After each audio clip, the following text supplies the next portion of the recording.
நல்ல தம்பி அவர்களே, வரவேற்புரை நிகழ்த்தி அமர்ந்திருக்கிற என் தம்பி பாபு அவர்களே, முன்னிலை வகித்திருக்கிற அன்பிற்கினிய தம்பி ஏகாம்பரம் அவர்களே, தம்பி சரவணன் அவர்களே, முருகன் அவர்களே, அன்பிற்கினிய தம்பி சிதம்பரம் அவர்களே, இராமு சீனிவாசன் அவர்களே, தம்பி ராஜேஷ் அவர்களே, ஜான் ஆனந்த் அவர்களே, தம்பி பேச்சிமுத்து அவர்களே, அருள் பிரகாசம் அவர்களே, ஆவடி தொகுதி பொறுப்பாளர்களான தம்பி தாமஸ் அவர்களே, ஜான் அவர்களே, கார்த்திக் அவர்களே, தம்பி கோபால் அவர்களே, பிரசன்னகுமார் அவர்களே,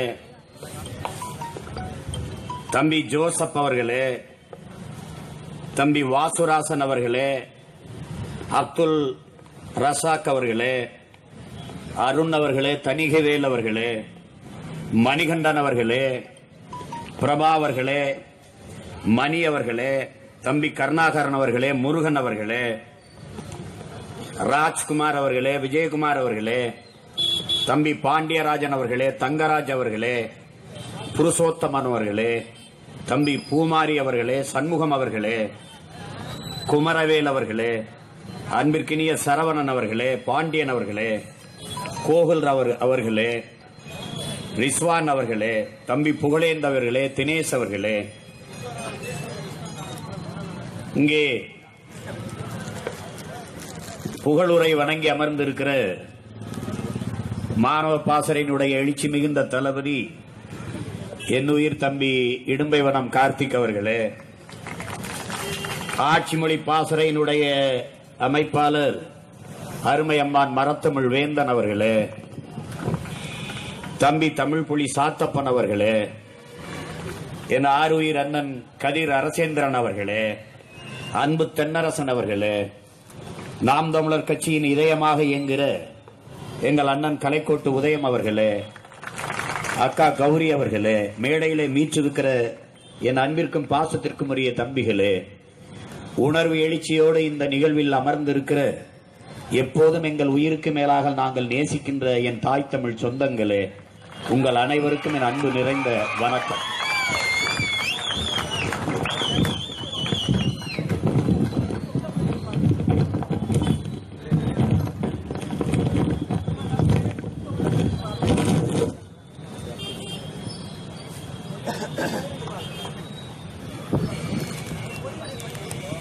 தமிழ் அறிவியலின் பெருமைமிகு அடையாளமாக இருக்கிற நமது ஐயா அப்துல் கலாம் அவர்களுடைய நினைவை நாம் போற்றுகிறோம். தமிழ் ஒரு அறிவியல் மொழி இல்லை என்று இங்கு பல பேர் குற்றச்சாட்டுகளை வைக்கிறார்கள். தமிழ் படித்தால் வேலை கிடைக்குமா, சோறு கிடைக்குமா என்று எண்ணற்ற பேர் புலம்பி திரிகிறார்கள். அவர்களுக்கெல்லாம் பதிலாக நம்முடைய போற்றுதற்கும் வணக்கத்திற்கும் உரிய பெருமகன் நமது ஐயா அப்துல் கலாம் அவர்கள் தமிழிலே படித்து விண்ணையும் மண்ணையும் ஒரு சேர ஆள முடியும் என்று இந்த உலகத்திற்கு நிரூபித்து காட்டியவர். மதிப்பிற்குரிய ஐயா எழுத்தாளர் சுஜாதா அவர்கள் தமிழில் படிப்பதற்கும் அயல்நாட்டில் போய் வேலை செய்வதற்கும் தொடர்படுத்திக் கொண்டு நீங்கள் குழம்பிக் கொள்ள தேவையில்லை என்கிறார். அதற்கு அவர் சொல்லுகிற காரணம், அப்துல் கலாம் அவர்களுக்கு தமிழ் தவிர வேறு மொழி தெரியாது என்றால் உலக நாடுகள் அவரிடத்தில் பேசுவதற்கு தமிழை கற்றுக்கொண்டு ஓடி வரும் என்று சொல்லுகிறார்.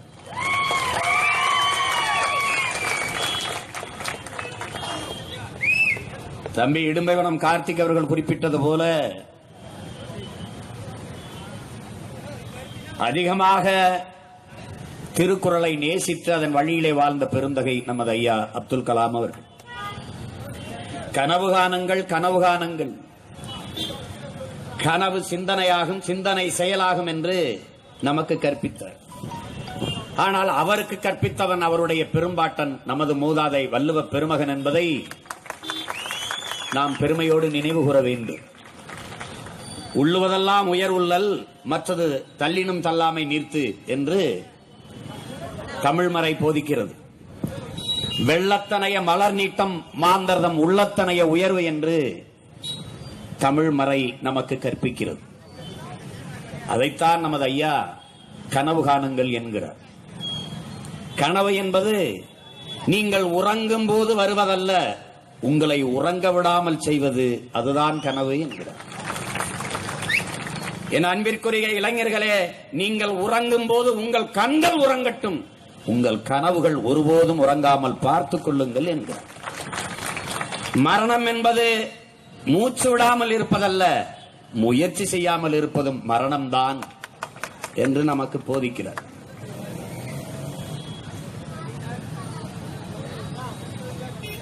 அவர் பேசியதற்கும் அவர் எழுதியதற்கும் அவர் வாழ்ந்ததற்கும் ஒரு துளி இடைவெளி கூட கிடையாது. சிலர் பேசுவது ஒன்று, எழுதுவது ஒன்று, வாழ்க்கை முறை வெவ்வேறாக இருக்கும். அவர் மரணத்தின் போது இந்தியாவில் எல்லா மாநிலங்களிலும், மலை கிராமங்களில் கூட, எல்லா இடங்களிலும் ஐயா அப்துல் கலாம் அவர்களுடைய படத்தை வைத்து வணக்கம் செலுத்தியது நிகழ்ந்ததென்றால், அந்த மனிதன் தன் எளிமையாலும் நேர்மையாலும் அன்பாலும் இந்த மக்களை வென்றிருக்கிறார் என்பதற்கு சான்று அது.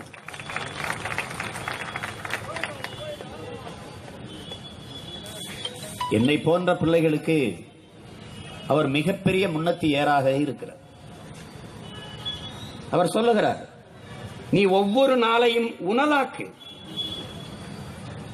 எவரையும் சம உணர்வுடன் சந்தி, நீ பட்டறை கல்லானால் அடி தாங்கு, நீ சம்மட்டியானால் ஓங்கி அடி என்கிறார். பல்லாயிரம் ஆண்டுகளாக பட்டறை கல்லாக இருந்த அடி வாங்கி தாழ்ந்து வீழ்ந்து கிடக்கிற தமிழ் தேசியனத்தின் மக்கள் வரலாற்று இன்று சுத்தியலாக மாறி ஓங்கி அடிக்கிற காலம் உருவாகி இருக்கிறது.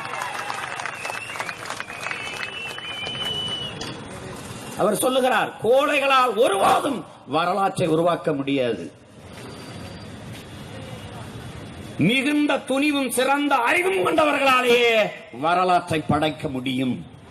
துணிவு என்பது தனித்த குணம், அறிவு என்பது அனுபவத்தில் வருவது என்று கற்பிக்கிறார்.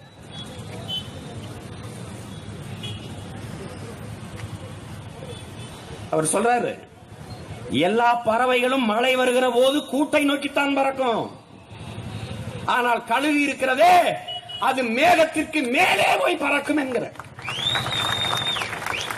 நீ ஏன் நடந்து செல்கிறாய்? உனக்கு இறக்கை இருப்பதை மறந்துவிட்டு பறந்து செல் உன் இலக்கை நோக்கி என்கிற. நீ சூரியனை போல ஒளிர வேண்டுமானால் முதலில் நீ சூரியனை போல எரிய வேண்டும்.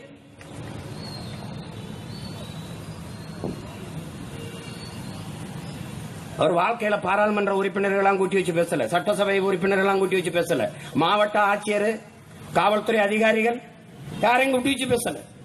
அவருக்கு தெரியும் இதெல்லாம் பயனளிக்காது.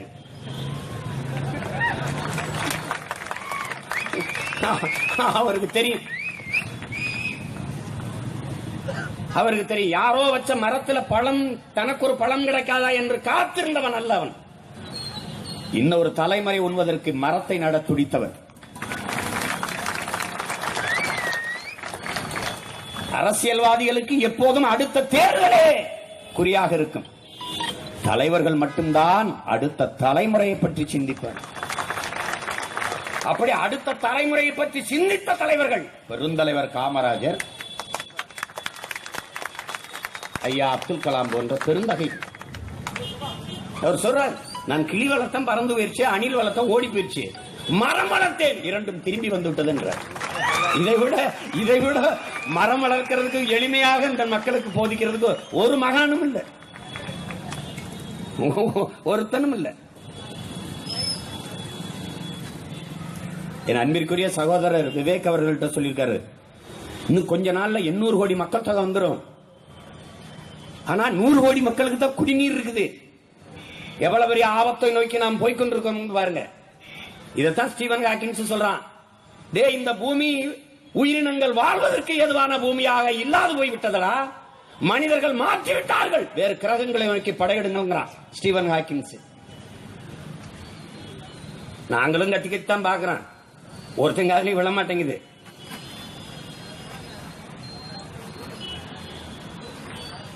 ஐயா சொல்றாரு, நாங்க பேசுறதெல்லாம் சிலருக்கு முரண்பாடா இருக்குது, புதுசு புதுசா சொல்றாங்க, என்னமோ சொல்றாங்கிறாங்க, ஏற்க தயக்கமா இருக்கு.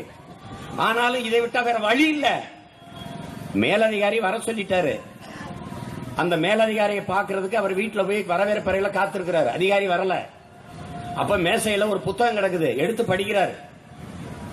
அவர் அப்படி புரட்டிக்கிட்டே இருக்காரு, அதிகாரி வந்துருவாரோங்கிற கவனத்துல புரட்டிக்கிட்டே இருக்காரு. டக்குன்னு ஒரு பக்கத்துல வருது, சார்ஜ் பெர்னான்சா சொல்றாரு. என்ன சொல்றாரு? இந்த உலகத்தில் எல்லா மக்களும் உலகம் போகிற போக்கிலேயே பயணிக்கிறார்கள், ஆனால் யாராவது ஒருவர் தான் உலகத்தை தன் போக்கில் திருப்ப துடிக்கிறாங்க. ஆனால் இந்த உலகத்தில் இருக்கிற மாற்றம், இந்த முன்னேற்றம், இதெல்லாமே என்ன இருக்கு? இந்த முரண்பட்ட கருத்து கொண்டவர்களை நம்பித்தான் இருக்குது. அவனுடைய சிந்தனை, அவனுடைய செயலை சார்ந்துதான் இருக்கிறது. அப்படித்தான் மார்க்ஸ் வரும்போது, அப்படித்தான் லெனின் வரும்போது, அப்படித்தான் ஏங்கல்ஸ் இங்கர்சால் வரும்போது, அப்படித்தான் மாசேத்துங் வரும்போது, அப்படித்தான்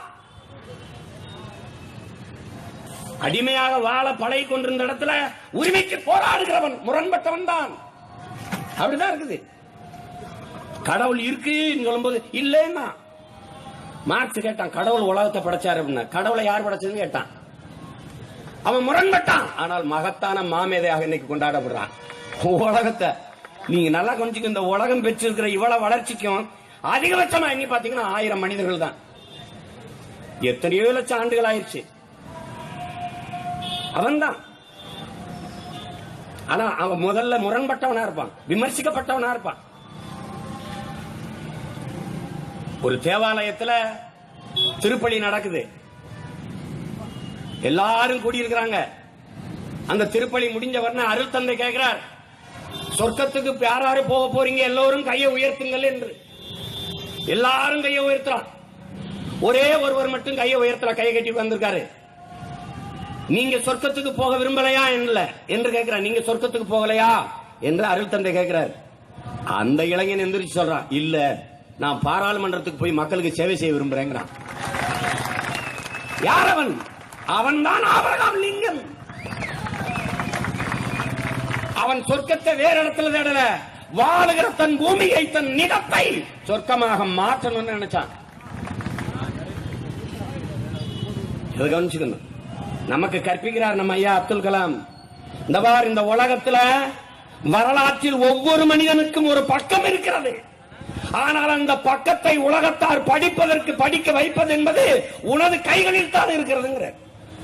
உனக்கு இருக்குது, எனக்கு இருக்குது, எல்லாருக்கும் வரலாற்றில் ஒரு பக்கம் இருக்குது. ஆனால் அந்த பக்கத்தை படிக்க வைக்கிற ஆற்றல் உங்க தான் இருக்கு. அதுதான் ரொம்ப முக்கியம்.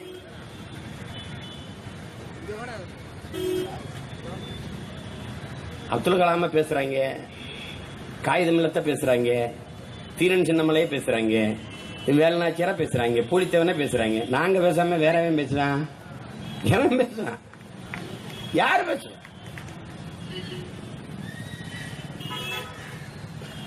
எங்க ஐயா நாட்டின் முதன்மை அமைச்சர் நரேந்திர மோடி அவர்கள் வந்து நேற்று வந்து ஐயாவுக்கு மணிமண்டபம் திறந்திருக்காங்க. எதை அப்துல் கலாம் வந்து ஒரு வீணை வாசிக்கிற வித்வான் மாதிரி ஒரு சிலை இருக்குது, அது முழுக்க காவி அடிச்சு வச்சிருக்காங்க. என்னென்ன வேலை இருக்கு பாருங்க. நாம வந்து அதையும் அந்த வண்ணத்தையும் மாத்தி அடிக்க வேண்டியது. இவங்க எண்ணத்தை மாத்துறதோட வண்ணத்தை மாத்த வேண்டியது. எவ்வளவு பிரச்சனை, எவ்வளவு பிரச்சனை. காலையில பல வீடுகள்ல இந்த தேநீர் குழம்பி காஃபி வச்சு எழுப்புற மாதிரி நம்மள பிரச்சனையை வச்சு எழுப்புறாங்க. எந்திரிப்பா, எந்திரிப்பா.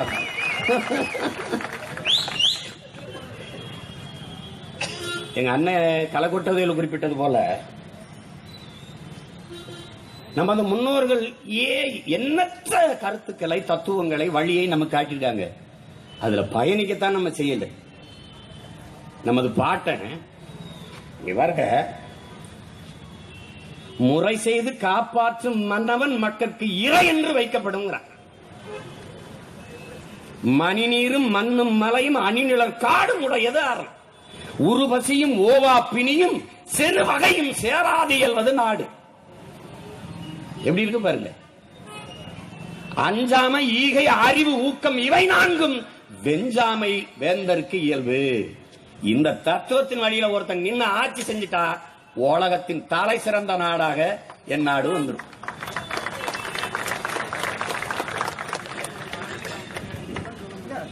இது எவனும் படிக்கிறதாவும் இல்ல, படிச்சு செயல்படுத்துறதாவும் இல்ல. எண்ணற்ற வழி. அதன் வழியில் நின்ற ஒரு மகத்தான தலைவராக நமது ஐயா அப்துல் கலாம் அவர்கள் இருக்கிறாங்க.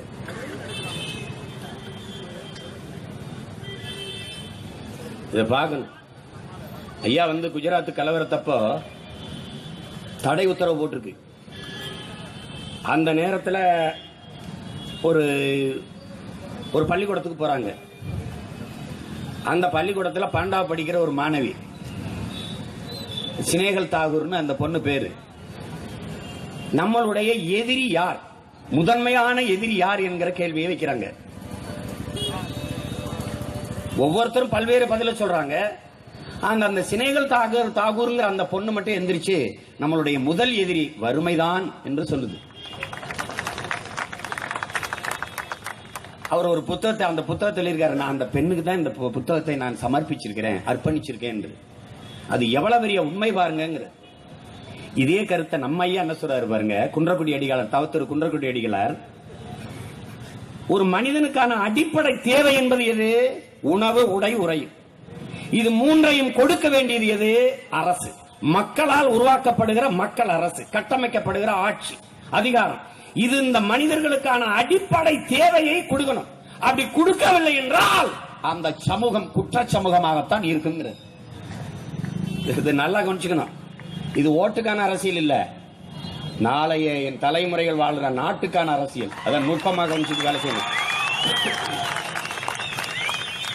பசியோடு இருந்தால் ஒருவன் திருடுவான், பசியோடு இருந்தால் திருடுவான். வீடு இல்லை என்றால் நிலங்களை ஆக்கிரமிப்பான். வாழ்விடம் இல்லை என்றால் என்ன செய்வான்? அதைத்தான் நம்ம அப்பத்த அறிவு மூதாட்டி சொல்றார். பசி வந்தால் 10 மறந்துருங்கிறார். மனித மாண்புமிக்க பண்புகளில் மானம், குடிப்பிறப்பு, கல்வி, ஈகை, தானம், தவம், இது போன்று 10 உயர்ந்த பண்புகளும் பறந்து போயிருந்தாங்கிறான். அது போயிட்டுனா என்ன ஆகும்? நீ மனிதனா இருக்க மாட்ட, மிருகமாயிருவ. அதான் அவளேதான் சொல்றான். வறுமை கொடிது, அதனிலும் கொடுமை இளமையில் வறுமைங்கிறான். அப்ப அந்த வறுமையை வெல்லணும். அது மிகப்பெரிய எதிரி. தாய்மொழியை பற்றி, தாய்மொழியில படிச்சவன் ஏன் தாய்மொழியை வலியுறுத்துறோம்? அது புரியல, சிலருக்கு புரியல. ஆனா உலகத்தில் நோபல் பரிசு பெற்ற அத்தனை பேரறிஞர்களும் தாய்மொழியில் கல்வி கற்றவன். உலகத்தில் அரிய பெரிய கண்டுபிடிப்புகளை படைத்த அத்தனை பேரும் அவன் தாய்மொழியில் கற்றவன். தாய்மொழியில் கற்றவன் எல்லாம் படைக்கிறான், தாய்மொழியில் கல்லாதவன் பயன்படுத்துறான். எல்லா நாடுகளும் made in Japan, made in Russia, made in China. என் நாடு மேக்கின். காரணம் என்ன? கண்ட கண்ட மொழியை படிச்சு சுத்துது. உன்னை மறந்து உறங்குகிற போது உனக்கு கனவு எந்த மொழியில் வருமோ அதுதான் உன் கல்வி மொழியாக இருக்கணும். ஏன்? அதுதான் உன் சிந்தனை மொழி. நீ தூங்கும் போது இங்கிலீஷ்ல கனவு வந்துருச்சுன்னா நீ ஆள் இல்ல, நீ சோரம் போயிட்டான்னு அர்த்தம். ஒருவேளை இந்தியில வந்தாலும் நீ ஆள் இல்ல, ஒருவேளை சமஸ்கிருதத்தை வந்தாலும் நீ ஆள் அறவே இல்ல.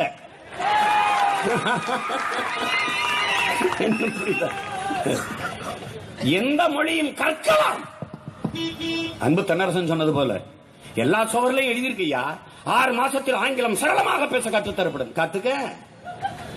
அந்நிய மொழியை 6 மாசத்தில் சரளமாக பேச கற்றுக்கொள்ளுகிற ஆற்றல் இருக்கிற போது, வாய்ப்பு இருக்கிற போது, அன்னை தமிழ் மொழியை கற்க முடியாதா? தாய்மொழியை கற்க முடியாதா?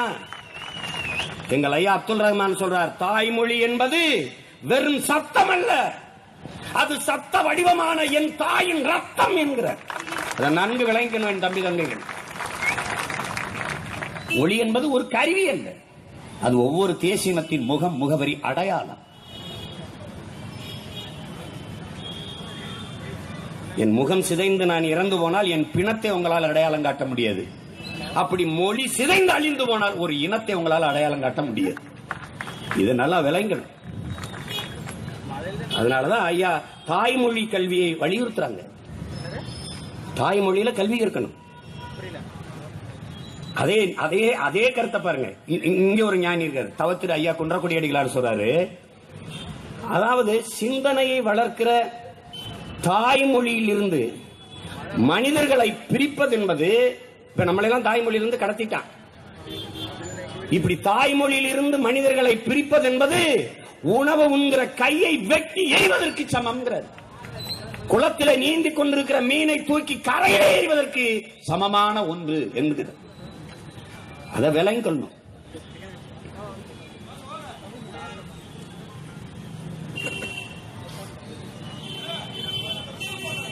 இதையெல்லாம் அப்துல் கலாம் போன்றவர்களை, பெருந்தலைவர் காமராஜர் போன்றவர்களை, பெருமகன் கக்கன் போன்றவர்களை, நமது தாத்தா வாவு சிதம்பரனார் போன்றவர்களை, அயோத்திதாசர் போன்றவர்களை, நமது பாட்டன் தாத்தா ரெட்டமலை சீனிவாசன் போன்றவர்களை, இந்த மாதிரி சிங்காரவேலர் போன்றவர்களை, ஜீவானந்தம் போன்றவர்கள் எல்லாம் திரும்ப திரும்ப நாம் பேசுவது என்பது அவர்கள் என்ன நோக்கத்திற்காக, எந்த வழியில், எவ்வளவு உண்மையும் நேர்மையுமாக அர்ப்பணித்து என்று வாழ்ந்தார்கள் என்பதை நாம் கற்றுக்கொள்வதற்கு. சும்மா அப்படி பேசி பேசிட்டு போறதுக்கு இல்ல. இப்படிலாம் பாரு நம்ம முன்னோர்கள் இருந்துக்காண்டா, அதை பார்க்கும்போது ஏன்டா நம்ம அப்படி இருக்கக்கூடாதுன்னு தோணும். எதை விதைக்கிறோமோ அதான் முளைக்கும். நீ நல்லதை விதைச்சா நல்லது முளைக்கும். அதான் நாங்க விதைக்கிறோம். நாங்க கருணாநிதி ஜெயலலிதா விதைக்கல, காமராஜ் கக்கனை விதைக்கிறோம், சிங்காலவர ஜீவானந்தத்தை விதைக்கிறோம். அதை புரிஞ்சுக்கணும்ல. நல்ல செய்திகளை, நல்ல கருத்துக்களை மக்கள் இடத்துல விதைச்சிட்டா நீ தவறான அரசாங்கம் உருவாகாதுன்னு மு வரதராசனார் சொல்றாரு. அப்ப நல்ல கருத்துக்களை விதைக்கணும். அதுக்கு பேர் தான் கருத்தியல் புரட்சி. இங்க ஆயுதமேந்திய கிளர்ச்சி இல்ல, அறிவாயுதமேந்திய கிளர்ச்சி. அநீதி, அடக்குமுறை, சுரண்டல், ஒடுக்குமுறை, சாதி இழிவு, தீண்டாமை, பசி, பஞ்சம், ஊழல், லஞ்சம், மது, மத போதை, இதற்கு எதிரான அரசியல் கிளர்ச்சி, ஆயுதம், அறிவாயுதமேந்திய புரட்சி. அதான் கருத்தியல் புரட்சி. சபர்மதி ஆசிரமத்தில் காந்தி, அண்ணல் காந்தி மனு பெண்கிற உதவியாளர் பழச்சாறு அடிச்சு கொண்டு அந்த கோலையில கொடுக்குது. நிறைய இருக்கேங்கிறாரு. 2 மாம்பழம் புளிஞ்சிருக்கேங்குது. 2 மாம்பழச்சாறை குடிக்கிற அளவுக்கு நான் உடல் உழைப்பு செய்யல, பசியோடு இருக்க வேற யாருக்காவது கொடுங்கிறான். அதனாலதான் அவன் மகாத்மா. நல்லா விளங்கணும்.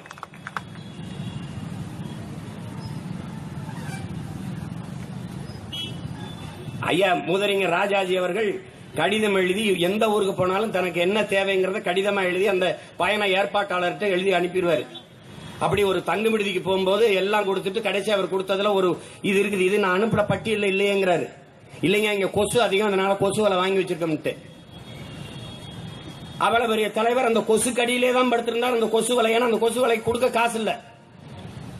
அப்ப அந்த கொசு வலையை பயன்படுத்தாம அப்படியே சரி நானக்கா வாங்கிட்டு வந்தான்னு வீட்டுக்கு எடுத்துட்டாரு. எடுத்துட்டு வந்துட்டு இதுக்கான பணத்தை அனுப்பி வைக்கிறாரு. அந்த பணத்தை அவர்கள் பெற்றுக்கொண்ட பிறகுதான் அதை பிரித்து பயன்படுத்துறாரு. இதெல்லாம் எதுக்கு? ராஜாஜியோட முரண்பட்ட கருத்து இருக்கு. குலக்கல்வி கொள்கை கொண்டாந்தாரு, அது வேற, அது வேற. ஆனால் ஊழல் செய்தார், லஞ்சம் பெற்றார், அந்த குற்றச்சாட்டை வைக்க முடியாது. பக்தோச்சல இந்தி திணிப்பை ஏற்றுக்கொண்டார், அது வேற. ஆனால் அவர் இந்த மாதிரி கொள்ளையடிச்சார், ஊரை சுத்தி ஊர் சொத்தை திருட்டி உலையில போட்டார், அந்த மாதிரி எல்லாம் சொல்ல முடியாது. அது எங்க ஆரம்பிச்சது? திமுக. திராவிட முன்னேற்றம். அது தெரியல எனக்கு. பல பேருக்கு அதுக்கு அர்த்தம் தெரியாம, பொருள் புரியாம இருந்துட்டான். திராவிட என்றால் திருட, திருடர்கள் முன்னேற்றம் புரியாம போயிட்டு. அப்ப அதிமுக அனைத்து இந்திய திருடர்கள் முன்னேற்றம், அது ரொம்ப பெருசு. இப்ப அனைத்து இந்திய திராவிடம்னா உனக்கு தெரியுது இல்ல? யார் தலைவர்? மோடி ஐயா. இவரு நாட்டில் எவ்வளவு பிரச்சனை இருக்கு, பிரிஞ்சு கொண்ட 2 பேரை பஞ்சாயத்து பண்றது நாட்டாமே இருக்கு. இப்ப அனைத்து இந்தியா கட்சி, பாரதிய ஜனதா, அதிமுக எல்லாம் ஒன்னாயிருச்சு.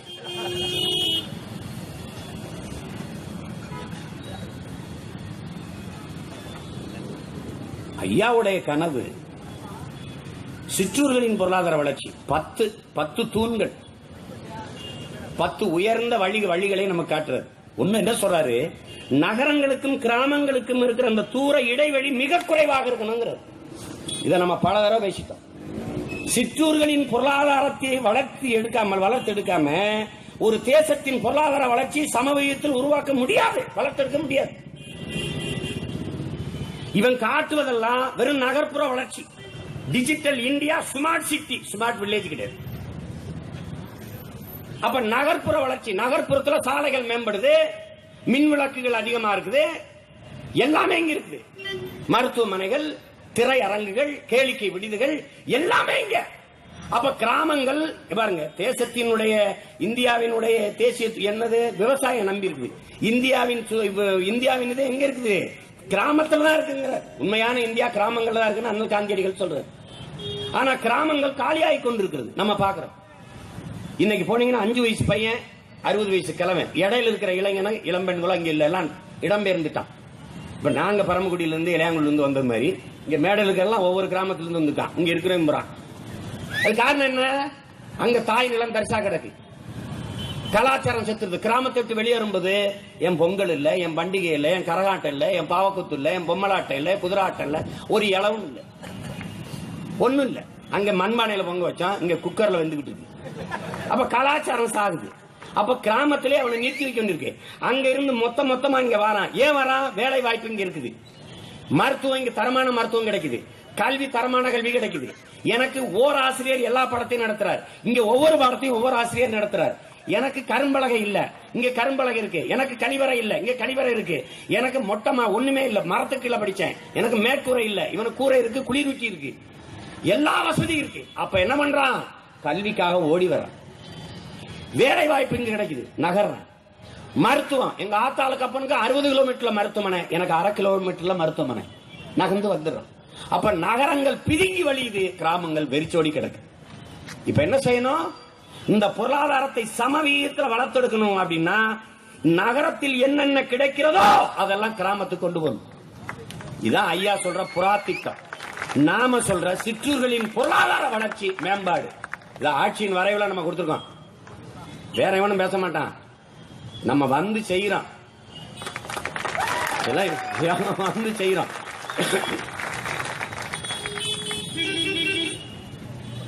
உறுதியா நம்ம சாதிக்கிறோம். அதே மண்ணில் பிறந்தவன், பல ஆண்டுகளுக்கு பின்னாடி பிறந்தவன் நான், அவ்வளவுதான். அவர் என்ன கனவு கண்டாரோ அதை சாதிப்பேன். அவரையும் விட ஏழ்மையான குடும்பத்தில் பிறந்து எந்திரிச்சு வந்தவன் நான். என்ன அவர் அளவுக்கு நான் படிக்கல, ஆனா அவரையும் விட பிடிவாதமும் திமிரும் கொண்டவன் நான். அதுல எந்த மாற்றம் கிடையாது, எந்த சமரசம் செய்து கொள்ற ஆள் இல்ல. இது ஐயா சொல்றது. முதல் வழியா தான் சொல்றாரு, முதல் தூணா. இரண்டாவது என்ன சொல்றாரு, தடையற்ற மின்சாரம், தேவைக்கான மின்சாரம், தூய குடிநீர் எல்லாருக்கும் கிடைக்கணுங்கிறது. அப்படி கிடைக்குதான் பாரு, இதை கிடைக்க வைக்கணும். மூணாவது வேளாண்மை, தொழில்துறை, சேவை பணிகள், இவை மூன்றும் ஒருங்கிணைந்து நடக்கணும். ஆனா இவன் வேளாண்மையை முழுக்க முடிச்சுட்டு டெவலப் வளர்ச்சி. அன்பிற்குரியவர்களே, அருமை பெற்றோர்களே, தம்பி தங்கைகளே, சோறுக்கும் நீருக்கும் அல்லாடுகிற சமூகத்தில் வளர்ச்சி என்பது வெறும் வார்த்தை மட்டும்தான். இதை கவனத்தில் வச்சுக்கணும். அது only and bad, அது ஒண்ணுமே கிடையாது, பயனற்றது. வெறும் வளர்ச்சிங்கிறது சொல்லுதான். இங்க தண்ணீருக்கு வேட்டை நடக்கிறது. 20 நாளைக்கு ஒரு முறை தண்ணீர், 2 மாதங்களாக தண்ணீர் வரல. அவ்வளவும் பிளாஸ்டிக் குடங்களோடு என் பெற்றோர்கள் ஓடி அலைகிறான். கற்காலத்துக்கு கொண்டு போய் நிறுத்திட்டான். அவ்வளவுதான், முடிஞ்சு. சோறு இல்ல, விவசாயி செத்துக்கிட்டு இருக்கான். இங்க என்ன வளர்ச்சி இருக்குது, வேளாண்மை விட்டான். தொழில்துறை வேணா காட்டுறான், ஹைட்ரோ கார்பன் எடுக்கிறது, மீத்தேன் எடுக்கிறது. அவர் சொல்றாங்க கூசாம வாய் இல்லாம, இந்த புற முட்டாப்பைய கூட்டம்னு நினைச்சிட்டு ஹைட்ரோ கார்பன் எடுத்தா 500 பேருக்கு வேலை கிடைக்கும். என்ன வேலை, எல்லாரும் செத்து போனா எடுத்து புதைக்கிற வேலையா? என்ன வேலை அது, என்ன வேலை? நான் கொடுக்கிறேன் பாரு வேலை. இந்த மாதிரி என் ஊரு ராமநாதன் ஜிவங்கல்ல, இங்க ராமநாதத்தோட ராமேஸ்வரத்துக்கிட்ட எங்க ஐயா ஊருக்கு பக்கத்துல எல்லாம் மாம்பழம் வரும், மாங்காய் காய்க்கும், தேங்காய் காய்க்கும், இந்த பழம் வரும். என் ஊர்ல ஒரு இளம் வராது, எனக்கு மா வராது, பலா வராது, வாழை வராது. ஆனா இது 3 வர்றது கதிராமங்கலத்தில் நெடுவாசல்லையும் வரும். எப்படி இருக்கு பாருங்க. இவனுக்கு நோக்கம் என்னமா, ஆக சிறந்தது எதுவோ அது மேல கட்டி எழுப்பு. Building on the best. இதான் அமெரிக்க தத்துவம். அடிக்கிறான், என் நிலத்துல எங்க வளர்க்கோ அடிக்கிறான். இப்ப கடலூர், நாகப்பட்டினம் அடிக்கிறான். 45 கிராமங்களை காலி பண்றான். லட்சக்கணக்கான ஏக்கர் அடிக்கிறான். எப்படி? பெட்ரோ கெமிக்கல் என்னது மண்டலம். என்ன பண்ணுவான்? நம்ம போராடுறோம்னா குரலை பிடிச்சி உள்ளதுக்கு போடுவான். இப்ப தங்கச்சி வளர்மதியை போட்டான், இந்த பாரதியை போட்டான், கக்கூஸ் குறும்படம் எடுத்த தங்கச்சியை போட்டான், எல்லாரையும் போடுவான். இப்ப என்னைய போடுறதுக்கு வேலை நடந்துகிட்டு இருக்கான். அவனை வெளியில வச்சிருக்க முடியல, என்னைய வச்சிருக்க முடியாது. நான் கேட்கறதுக்கு பதில் இருந்தா தானே அவன் வெளியில விடுவான். இதேதான் கருணாநிதி செஞ்சாரு. இப்ப நீ செஞ்சு ரொம்ப கத்தி பேசிட்டு அவங்க கஷ்டப்பட்டு இருக்காங்க. அச்சிய வளர்த்து விட்டுறோம்னு நினைக்கிறான். வேற ஒண்ணும் இல்ல. நீதான் உள்ள தூக்கி போட. கேட்கறதுக்கு பதில் சொல்லு. கேட்கறதுக்கு பதில். பண மதிப்பிழப்புல நாடு வளர்ந்துரும். நீங்க வளரும் நாடு பட்டியலே இல்லாம ஒரு நாட்டை தூக்கிட்டானா இல்லையா? எங்கப்ப எங்கது? Digital India, make in India, made in India திட்டங்கள்ல இந்தியா இருக்கு. பிரதமர் எங்க இந்தியாவில் இருக்காரு? எங்க இருக்காரு? பேசுங்க. குஜராத்ல வெள்ளம். உலங்கு ஊர்தினா உங்களுக்கு தெரியாது. ஹெலிகாப்டர்ல நாட்டின் முதன்மை அமைச்சர் ஐயா நரேந்திர மோடி பார்வையிடுறார். மகிழ்ச்சி. நாங்க இதே வெள்ளத்துல செத்தமே, நீங்க ஏன் பார்வையிட வரல? அப்ப நாங்க இந்த நாட்டின் குடிமக்களா இல்லையா? இதுக்கு பதில் என்ன இருக்குது? உடனே 500 கோடி இழப்பு அறிவிக்கிறீங்க அங்க குஜராத்ல. இந்த வெள்ளத்தினால் வளர்ச்சியில் எந்த பின்னடைவும் வராது குஜராத்துக்கு. நீங்க சொல்றீங்க நாங்க தானே புயல செத்தம், வரதா புயல செத்தம், பெருவெள்ளத்தில் செத்தம். ஒரு வருத்தம், ஒரு பார்வையிடல் ஒண்ணு இல்ல அப்படின்னா நாங்க யாரு? உங்களுக்கு யாரு? இதுக்கு என்ன பதில் இருக்கு?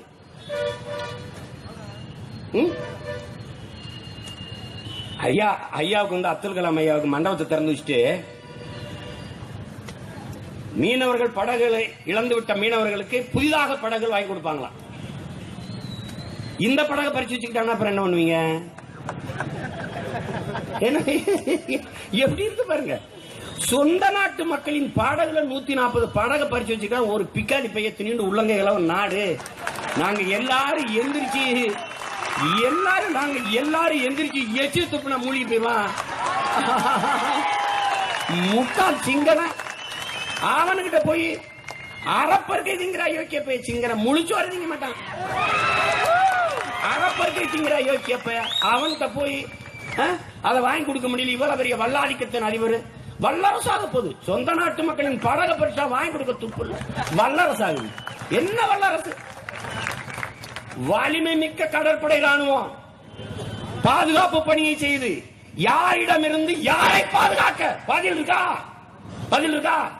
எனக்கு பதில் சொல்லிட்டு கைது செஞ்சு உள்ளபடு. பதில் இருக்கா உனக்கு? 840 மீனவர்கள் தம்பி பிரிட்ஜோட சொந்த நாட்டு குடிமகனை இன்னொரு நாட்டு ராணுவம் தாக்கி அழிக்குது. தடுத்து காக்காமல் உன் நாட்டு ராணுவம் அங்க என்ன புடுங்குது?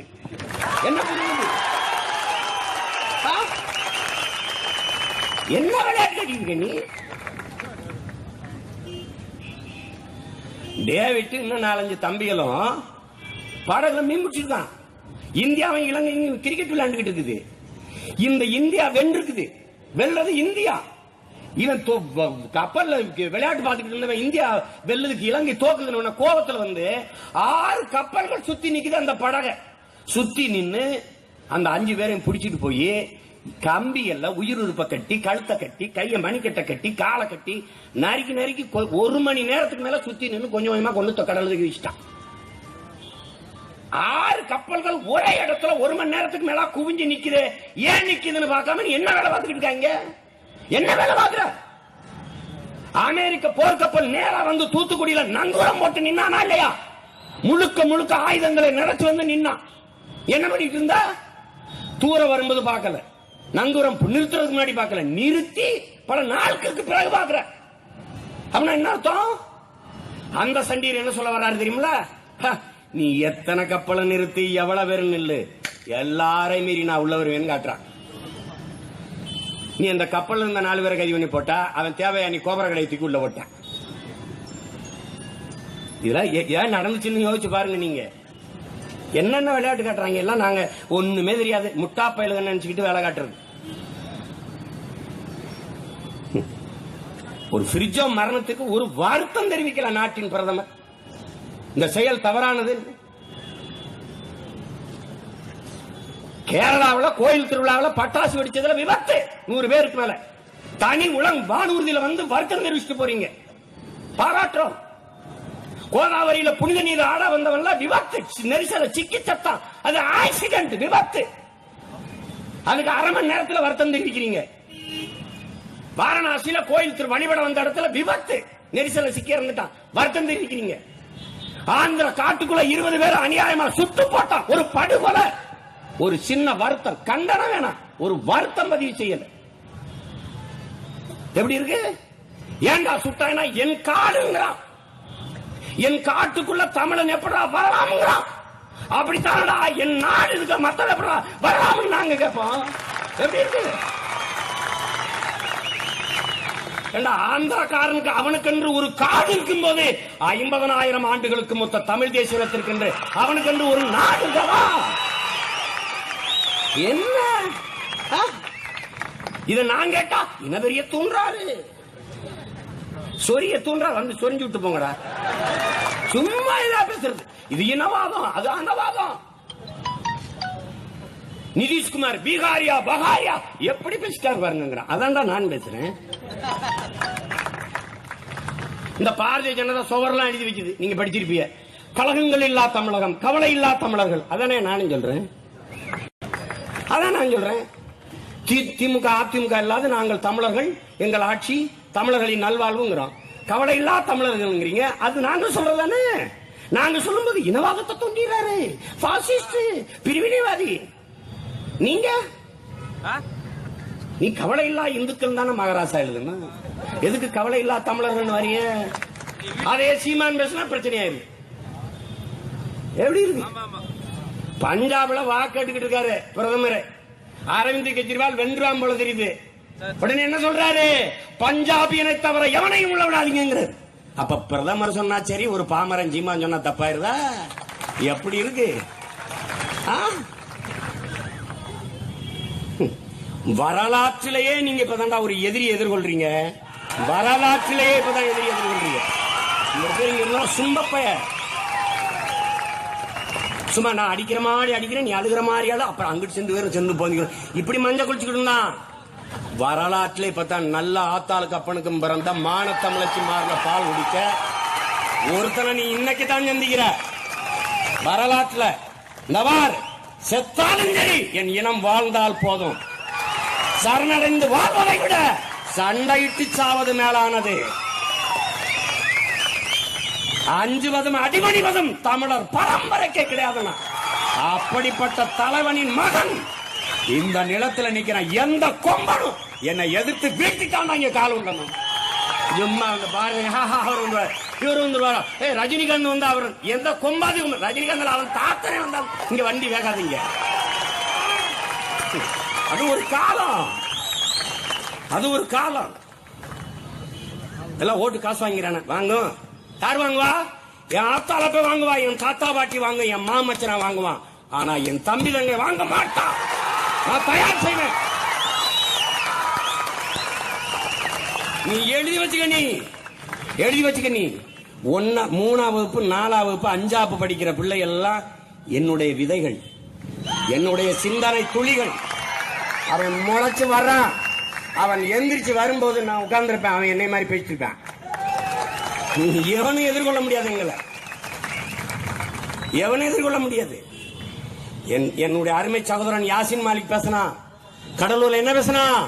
தமிழீழத்தை ஒழித்து விட்டோம் நினைக்கிற பிறக்கிற ஒவ்வொரு தமிழ் பிள்ளையின் செல்லுக்குள்ளே அணுக்களுக்குள்ளே ஊறி இருக்கிற விடுதலை உணர்வுனா அதை நல்லா கவனிச்சுக்கொண்டு. நீ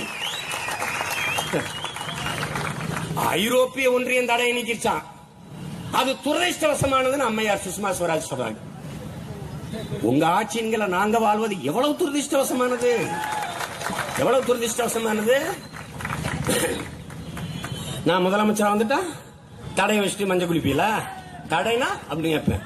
அது அங்கிட்ட வச்சுக்கம்மா, தள்ளி வைமா. தமிழ்நாடு இங்க பாரு, நாங்க தமிழர்கள் உங்ககிட்ட சிக்கிட்டு சாகுற மாதிரி ஒரு நாள் நீங்க எல்லாரும் எனக்கிட்ட சிக்கிட்டு சாவிய. இந்த பள்ளிக்கூடத்துல ஒரு மாணவன் இருப்பான். ஏய், நிறைய கேள்வியா கேட்பான், பேசிட்டு இருப்பான். மேச மேல ஏறி முடியாது, முட்டிக்கால் போடு முடியாது, போய் அம்மா அப்பா கூட்டி வா முடியவே முடியாது. கேள்வி கேட்டா பதில் சொல்ல மாட்டேன். நான் கேட்கிற கேள்விக்கு நீங்க முதல்ல பதில் சொல்லுங்க. பதில் சொல்லணும்ல. பொறுக்க முடியாம என்ன வகுப்பு விட்டு வெளியில வந்தேன், ரொம்ப நன்று. இது நடக்குதா இல்லையான்னு மட்டும் பாரு. அவனே என்னை வெளியே திட்டான். எப்படி என்ன வண்டி ஓட்டுறாங்க? நான் தான் சொல்றேன், ஆமா சொல்றேன். நான் முதலமைச்சர் ஆனால் என் மீனவ சொந்தங்களை காப்பாற்ற நெய்தல் படை என்று ஸ்பெஷல் போர்ஸ் அனுப்பி கட்டுவேன். என்ன நீ ஒரு வழக்கு போடுறாரு அவரு. இந்திய ராணுவத்தை அவமதிச்சிட்டானா? என்ன செய்தோம் ராணுவம்? ஜப்பான், அமெரிக்கா, இந்தியா கூட்டு பயிற்சி பண்ணிட்டு கூட்டு பொரியல் வறுவல் வச்சு சாப்பிட்டு வந்துட்டீங்களா? என்னடா பண்றீங்க? என்ன பண்ணீங்க? என்ன பண்ற? எல்லை தாண்டி போறாயின்னு என் நாடு சொல்லுது. ஆமா, எல்லை தாண்டி போறேன். எல்லையில போய் ஒரு ராணுவ கப்பல் நின்னுக்க வேண்டியதானே? ஏய், இதாண்டா நம்ம எல்லாம் திரும்படானு. அதை விட இங்க என்ன வேலை? என்ன வேலை? எப்படி இருக்கு பாருங்க. நான் தான் சொல்றேனே, கச்சத்தீவு அவனுக்குன்னு வச்சா கடல் எல்லை அவனுக்கு அதிகம், கச்சத்தீவு எனக்குன்னு எடுத்துக்கிட்டா கடல் எல்லை எனக்கு அதிகம். கச்சத்தீவை எடுத்துரு, நான் அந்த பக்கம் போனா நீயே சுட்டு போட்டுரு. இதை செய்ய துப்புள்ள அப்புறம் எதுக்கு பேசுற? எதுக்கு பேசுற? நீ என்னை உள்ள விடு, வெளியில வை. உள்ள வை, வெளியில விட, அதை பத்தி பிரச்சனை இல்லை. நான் வந்தா நெய்தல் படைன்னு ஒண்ணு கட்டுறதுதான். காவல்துறைக்கு எப்படி பயிற்சி கொடுத்து நான் கைவே கொடுக்கறோம், அதை விட சிறப்பா ஸ்பெஷல் ட்ரைனிங் கொடுப்பேன். யார வச்சு கொடுப்பேன்? நானே கொடுப்பேன்.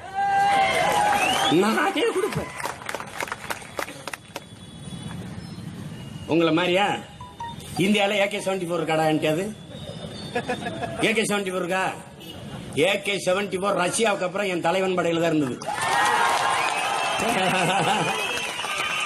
நானே எங்க அண்ணனும் சுட்டு பயிற்சி எடுக்கும் போது நான் கேட்டேன், அண்ணே இது ரஷ்யாவுக்கு அப்புறம் வேற எங்க இருக்கு? நம்மகிட்ட இருக்கு, இந்தியாவில இல்லைன்னாரு. அப்ப இந்தியாவிலேயே AK-74 சுட்ட ஒரு ஆள் நான் தானா அப்படின்னா போய் சொல்றாரு, அதை போய் சொல்லுங்கிற. ரொம்ப நாளா சொல்லல, இந்த சொல்லிட்டேன்.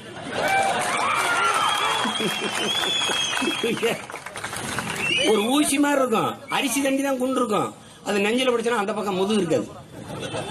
எப்படி இருக்கு பாருங்க.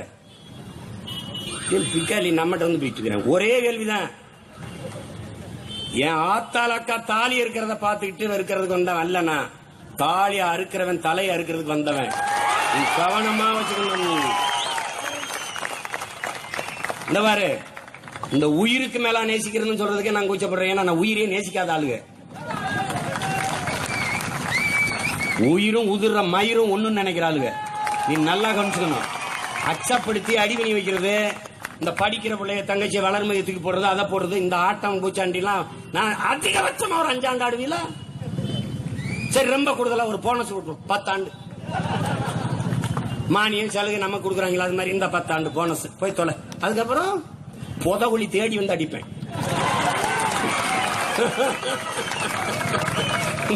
தொலைச்சு விட்டுருவேன். நீ தமிழ்நாட்டை என்ற கொடுத்து பாரு. நீ இந்தியாவில் இருக்கிற எல்லா மாநிலங்களும் என்னை பின்பற்றும். எல்லா மாநிலமும் பின்பற்றும். நீ பாரு, மரங்களை வெட்டுவது மனிதர்களை வெட்டுவதை போல குற்றமாக கருதி தண்டனை கொடுப்பேங்கிறேன். சீனா சட்டம் போடுது. நான் பேசும்போது சிரிக்கிறான். அரசு பள்ளியில் படிக்கிற ஆசிரியர் வேலை செய்யற ஆசிரியர் பெருந்தைகள், அரசு கல்லூரியில் வேலை செய்யற ஆசிரியர் பேராசிரியர் பெருமக்களின் பிள்ளைகள் அரசு பள்ளியில் தான் படிக்கணும், அரசுகளில் தான் படிக்கணும். அரசு பணியில் இருக்கிற அத்தனை பேருடைய பிள்ளைகள் அங்கதான் படிக்கணும். அமைச்சர், முதலமைச்சர், சட்டமன்ற உறுப்பினர், பாராளுமன்ற எல்லா பிள்ளைகளும் அங்கதான் படிக்கணும். ஒரு சட்டம் கொண்டாந்துருவோம். எல்லாம் சிரிச்சான். அலகாபாத் நீதிமன்றம் போடுது. இங்க இருக்கிற எங்க ஐயா நீதியரசர் கிருபாகரன் அதையே கேட்கிறாரு. படிச்சிருக்கலாம், லட்சியமா ஓயாம பேசுறாள், அதையும் கூட அவர் கேட்டிருக்கலாம். ஏன் இது அரசு கொண்டு வரக்கூடாது? கொண்டு வராது ஐயா, இது கொண்டு வராது. ஏன்னா இது அரசு இல்ல, இது கமிஷன் மண்டி, இது கமிஷன் கடை, இது அரசு கிடையாது. அரசு எப்போ வரப்போகுது? நாம அமைக்க போறோம், அதுக்கு பேர் தான் அரசு. அரசு என்பது பெற்ற தாய் எப்படி தன் பிள்ளைக்கு குறிப்பறிந்து சேவை செய்வாளோ அப்படி குறிப்பறிந்து சேவை செய்யணும் குடியாளுகிறவன். அதுக்கு பேர் தான் அரசு. இது அரசு.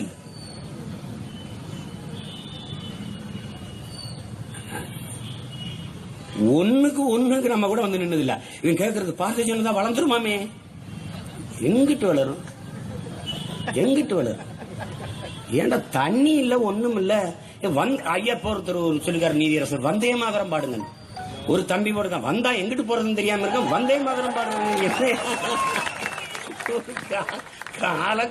என்கிட்ட வந்து கேட்டாங்க, எனக்கு சிரிப்பா வருதுங்க. அவன் சொல்ல, ஏங்க நீங்க முன்ன மாதிரி கோவப்பட மாட்டேங்க, வர மாட்டேங்குது. மாதிரி கோபமா இருந்துச்சு, நான் மட்டும் கோவப்பட்டு இருக்கும்போது எல்லாரும் அவன் போயிட்டு இருந்தான். இப்ப எல்லாரும் கோவப்படுறான், எனக்கு சிரிப்பா இருக்கு. நான் பேசிட்டு வந்ததா அவன் அங்கிட்டு போயிட்டு இருக்கான். அடவே அருமையா பேசுறியடா, அருமையா பேசுறியே அப்படின்னு. ஐயா எம்.ஆர். ராதா படத்தில் நடிப்பார். நடிக்கும்போது என்ன பண்ணாரு தெரியுமில்ல, ஏய் கூரை எரியும், அப்படியே கூரை எரியும் போது அவன் சொல்லுவான், அப்படி கன்னத்துல போட்டுக்குவான். கன்னத்துல போட்டு இது என்னடா அப்படின்னு, அக்னி பகவான் எரியிறாரு, கன்னத்துல போடாம எப்படி பேசுறியன்னா, போய் அங்கிட்டு எந்தியா பேசாம புரிஞ்சிருச்சு ஒரு கடவுளுக்கு. அது மாதிரி நம்ம ஒரு ஆளா கத்தும் போது அவனுக்கு புரிஞ்சிருச்சு. இப்ப மக்கள் கோவப்பட ஆரம்பிச்சிட்டான், அதனால நமக்கு சிரிப்பா இருக்கு.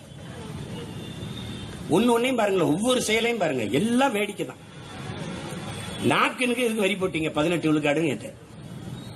அதுக்கு ஐயா எச்ராஜா சொல்றாங்க, மகளிர் சுய உதவி குழுக்கள் தான் அதை தயாரித்துக் கொள்கிறார்கள். நாம போடலைன்னா வேற ஆள் உள்ள வந்துருவான். உங்களுக்கு தெரியாம உள்ள வந்துடுறானா? அப்புறம் என்ன வேலை பார்க்குறீங்க நீங்க? ஏன் அவனை வர விடுறீங்க? இதுல இன்னும் பெரிய கொடுமை என்னன்னு பாருங்க. இயற்கை உரத்திற்கு, இயற்கை வேளாண்மைக்கு திரும்ப நினைக்கிறோம். இயற்கை வேளாண்மைக்கு ஜிஎஸ்டி, சித்த மருத்துவத்திற்கு, பாரம்பரிய மருத்துவ இதுக்கு ஜிஎஸ்டி, மாற்றுத்திறனாளிகள் பயன்படுத்துற அத்தனை பொருளுக்கும் ஜிஎஸ்டி, பார்வையற்றோர் எழுதி படிக்கிற தாளுக்கு 5 விழுக்காடு, மாற்றுத்திறனாளிகள் பயன்படுத்துற சர்க்கரை வண்டிக்கு 12 விழுக்காடு வரி ஜிஎஸ்டி, கேட்கும் திறன் கருவி இருக்குல்ல, செவித்திறன் கருவி, அதுக்கு 5 விழுக்காடு வரி. மாற்றுத்திறனாளி இதுவரை சுழியம் விழுக்காட்டுல இருந்தத ஜிஎஸ்டில சேர்த்திருக்கு. ஒண்ணு நான் சொல்ல விரும்பல, இவர்கள் பாவம் உங்களை சும்மா விடாது. நான் சொல்லுவேன், நான் அல்லல் பற்று ஆற்றாத கண்ணீர் அன்றோ செல்வத்தை தேய்க்கும் படைங்கிறான் எங்க பாட்டு. அல்லல் பற்று ஆற்றாத அழுத கண்ணீர் அன்றோ செல்வத்தை தேய்க்கும் படைங்கிறான். நாள்தோறும் துயரப்பட்டு அல்லல் பட்டு அழுது நிக்கிறோம்ல, இந்த கண்ணீர்ல மூழ்கி செத்து போயிருவீங்க. என் தம்பி கார்த்தீஸ்வரன் மாதிரி தண்ணீர்ல கூட தாமரை முளைக்கும், தமிழன் கண்ணீர்ல ஒருபோதும் முளைக்க வாய்ப்பில்லை. வந்தே மாதரம் பாடு, வந்தே மாதரம் பாடு, இப்படி எல்லாமே தேசப்பட்ட திரையரங்களை பாட்டு போட்டு டாஸ்மார்க்ல போட்டா வேகமா வளர்ந்துரும் தேசப்பற்று. எப்படி இருக்கு பாருங்க. இதை நம்ம மாக்காயக்க தோழர்கள் பாடுறாங்க, வந்தே வந்தே மாதரம், ஏ மாதரம் நொந்தே நொந்தே சாகுறோம், எங்க நாடு ஆகுது வல்லரசு அமெரிக்கா போலே, எங்க நாடு ஆகுது வல்லரசு, கலைஞர் அரிசி 2 ரூபா, எங்க நாடு வல்லரசு, விடிஞ்சா கக்குசுக்கு 4 ரூபா, எங்க நாடு வல்லரசு. அப்ப ஐயா அரிசி 2 ரூபாய்க்கு போட்டார்கள், அப்ப எழுதிருக்காங்க. இப்பதான் இலவசம், நீ ரேஷன் கடையும் முடிடுவேன். பங்கு சந்தை ஏறுது மேல, பங்கு சந்தை ஏறுது மேல, எங்க நாடு வல்லரசு, விளைஞ்ச நெல்லு விலை ஊறுது கீழே, எங்க நாடு வல்லரசு, வந்தே வந்தே மாதரம், ஏ மாதரம் நொந்தே நொந்தே சாகுறோம். நொந்தே செத்துக்கிட்டு இருக்க, இங்க வந்தே மாதரம் பாடு. காலக்கொடுமை. ஐயா எல்லா வழிகளிலும் நமக்கு வழிகாட்டிட்டாங்க. என்ன சொல்றாங்க? நாட்டில் ஒவ்வொரு மனிதனுக்கும் சமூகத்தில் இருக்க ஏற்றத்தாழ்வுகளை காரணம் காட்டி கல்வி மறுக்கப்படக்கூடாதுங்கிறாங்க. அனைவருக்கும் சரியான சமமான தரமான கல்வி இலவசங்கிறோம் நாம.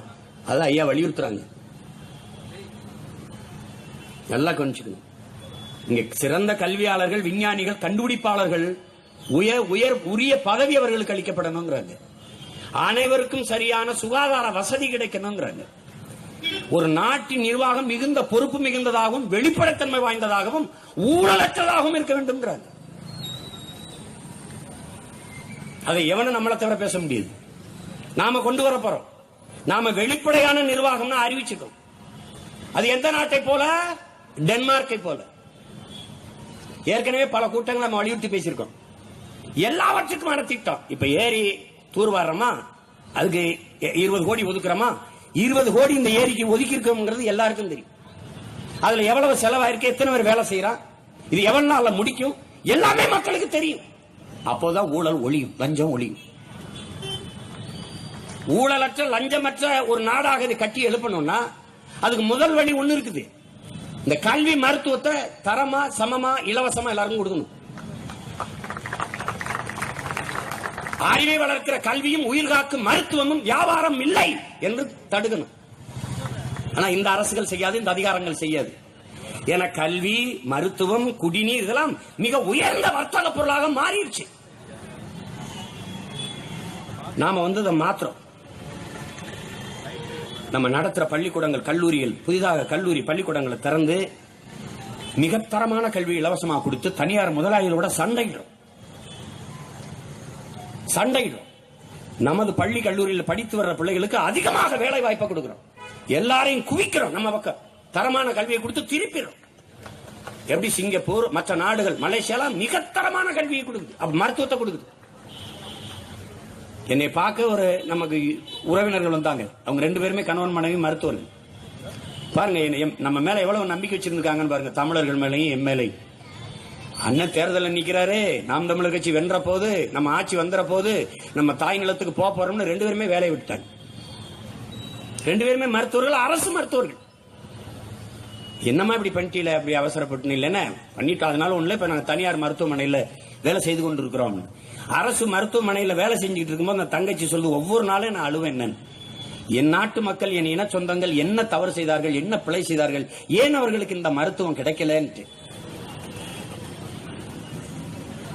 அப்படிப்பட்ட ஒரு நாடாக நம்ம படைக்கணும்னு நினைக்கிறோம். ஒரு சின்ன நாடு சிங்கப்பூர் கல்வியின் தரத்துல 3வது இடத்துல இருக்கு. எப்படி இருக்கு பாருங்க. இவ்வளவு பெரிய நாடு. கேட்டா நமக்கு எழுதுறான், ஏன்டா இந்த வரியை எடுத்துட்டு போறீங்கல்ல ஜிஎஸ்டிய, இந்த ஜிஎஸ்டியை வச்சு என்னவா எனக்கு திருப்பி தருவீங்கன்னு கேட்கிறான். நான் கேட்கிறேன், இந்த வரியை தர்றேன், 28 தர்றேன், 30 கூட தர்றேன். ஆனால் இந்த வரியை எடுத்துட்டு போயிட்டு என்னவாக மக்களுக்கு திரும்பி வரும்னா பதில் இல்லை. கல்வியா வருமா, மருத்துவமா வருமா, மின்சாரமா வருமா, தரமான சாலையா வருமா, தூய குடிநீரா வருமா, என்னவா வரும்? பதில் இல்லை. இவ்வளவு பெரிய நாட்டில் இத்தனை கோடி மக்களுக்கு எப்படிங்க இலவசமா கல்வியை கொடுக்க முடியும்னா கேள்வி. எனக்கு எதிர்வாதம் வைக்கிறவங்க, அப்ப அவ்வளவு பெரிய நாட்டில் 150 கோடி மக்களை வச்சுக்க சீனா எப்படி கொடுக்குது கல்வி மருத்துவத்தை? பதில் இல்லை. அவன் கொடுக்கறான்ல. இது என்ன நிமிட்டு இருக்கிற? இந்த பாகிஸ்தான் பக்கத்துல ஒரு பாகிஸ்தான் ஒரு நாடு இல்லைன்னா உங்க மனசாய் சொல்லுங்க, பாரதிய ஜனதாவுக்கு அரசியல் இருக்கா? யாராவது பாகிஸ்தான்ங்கிற நாடு மட்டும் இந்த பக்கத்துல இல்லைன்னா பாரதிய ஜனதாவுக்கு அரசியல் நகிகே, நோ பாலிடிக்ஸ், ஒண்ணும் கிடையாது. நீ இன்னும் கொஞ்ச நாள் பாரு, பாகிஸ்தான் நடிகை வந்தால் நடித்தால் அந்த படத்தை வெளியிட மாட்டேங்கிறான்ல. இன்னும் கொஞ்ச நாள் இந்த பைத்தியக்கார பையில என்ன பண்ணுவாங்கன்னா, இந்த காற்றை யாரும் சுவாசிக்காதீர்கள், பாகிஸ்தான் பக்கம் இருந்து வீசி வருகிறது. இந்த தண்ணீரை யாரும் குடிக்காதீர்கள், இது பாகிஸ்தான் மண்ணிலிருந்து ஓடி வருகிறது. இந்த முட்டா பயிலுக ஒரு நாள் சொல்லுவாங்க, நீ பார்த்துட்டே. ஏன் நல்ல அறிவு கொண்ட மக்களே, சாதியும் மதமும் உன்னை காப்பாற்றாது, இது சத்தியம். நீ நல்லா கவனிச்சுக்க. நீதான் நாம் தான் சாதிய மதத்தையும் காப்பாற்றி வச்சிருக்கோம். சாதியும் மதமும் நம்மளை காப்பாற்றாது, சாகடிக்கும். நாம தான் அதை ரெண்டையும் காப்பாற்றி வச்சிருக்கோம். உன்னை யார் காப்பாற்றுவா? சூரியன், கடல், காற்று, மரம், மலை, செடி, புல்லு, பூண்டு, வண்டு, ஆடு, மாடு, கோழி, குருவி, மண்புழு கூட உன்னை காப்பாற்றும். மதம் காப்பாத்தது. நல்லா கவனிச்சுக்கணும். இங்க பாரு, குடத்தை தூக்கிட்டு நம்ம அப்பத்தான் ஓடுது. இந்துக்கு தண்ணி கிடைக்குது, இஸ்லாமியர் கிடைக்கலாம், நம்ம எல்லாம் இந்துவா மாறிடலாம். இஸ்லாமிற்கு கிடைக்குது, இந்துக்கு கிடைக்கலாம், நம்ம எல்லாம் இஸ்லாமியரா மாறிடலாம். ரெண்டு அப்பத்தாவும் ஆத்தாவும் தான் கூட தூக்கிட்டு ஓடுறாங்க. நல்லா கவனிச்சுக்க. உயிர்ல இந்துக்கு ஒரு உயிர், இஸ்லாமியருக்கு ஒரு உயிர், கிறிஸ்துருக்கு ஒரு உயிர்னு கிடையாது. கிள்ளும் போது எல்லாருக்கும் வலிக்கும். பசி, கனவு, உறக்கம், கண்ணீர் எல்லாருக்கும் ஒண்ணுதான். அதுதான் நம்ம ஐயா அப்துல் கலாம் சொல்றாங்க. நல்லா கவனிச்சுக்கணும், நல்லா கவனிச்சுக்கணும். குலாமும் ராமரும் ஒண்ணுதான். ரெண்டு பேரும் இதுல அன்பில் மலர்கிறார்கள். இந்த வார்த்தையை நல்லா கவனிச்சுக்க. அன்பில் மலர்கிறார்கள். இவங்க அதை தவிர மத்ததை பேசுவாங்க. அன்புனா அவங்களுக்கு என்னன்னு தெரியாது, வம்பு தான் தெரியும்.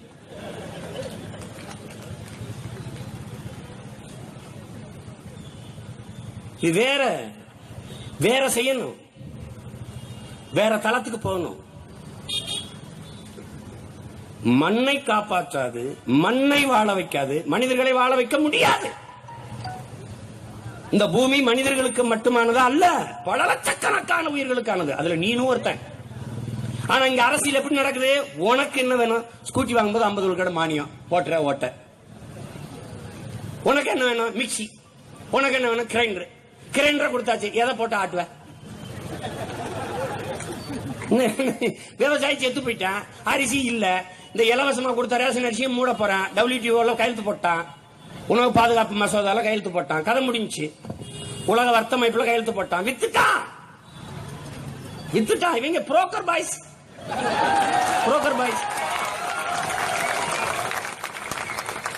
நீ இல்லைன்னு யாராவது வாதிட்டு வெல்ல. அவனே சொல்றான் பாருங்க, ஒரே நாடு, ஒரே வரி, ஒரே சந்தை. சந்தைக்கு போயிருக்கியா? என்ன நடக்கும்? கடை இருக்கும், வியாபாரம் நடக்கும். வியாபாரம் முடிஞ்ச உடனே வெறிச்சோடி போயிடும். இன்னும் கொஞ்ச நாள்ல உன் நாடு வெறிச்சோடி போயிருந்தா இல்லையான்னு நீ பாரு. சந்தை வித்துருவான். ரஷ்யா முதலாளி வருவான், பெட்ரோல் எடுப்பான். ஜப்பான் முதலாளி வருவான், மீத்தேன் எடுப்பான். அங்கெல்லாம் நீ தகராறு பண்ண உள்ளதுக்கு போடுவான்.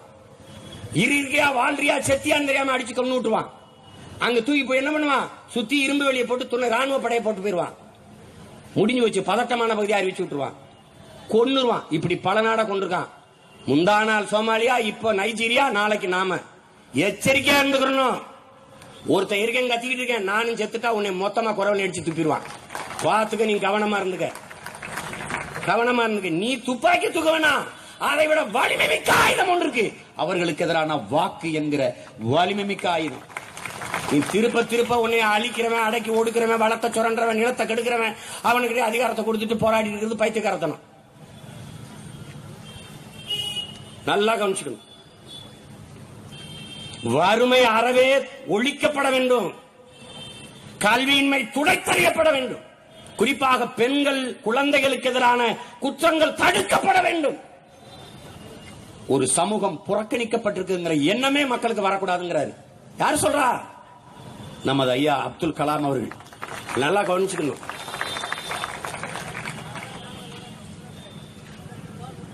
ஒரு நாட்டில் செழுமை, ஆரோக்கியம், பாதுகாப்பு, அமைதி, மகிழ்ச்சி இவையெல்லாம் நிறைந்திருந்தால் தான் அந்த நாட்டின் வளர்ச்சி சமச்சீரில் இருக்குங்கிறார்.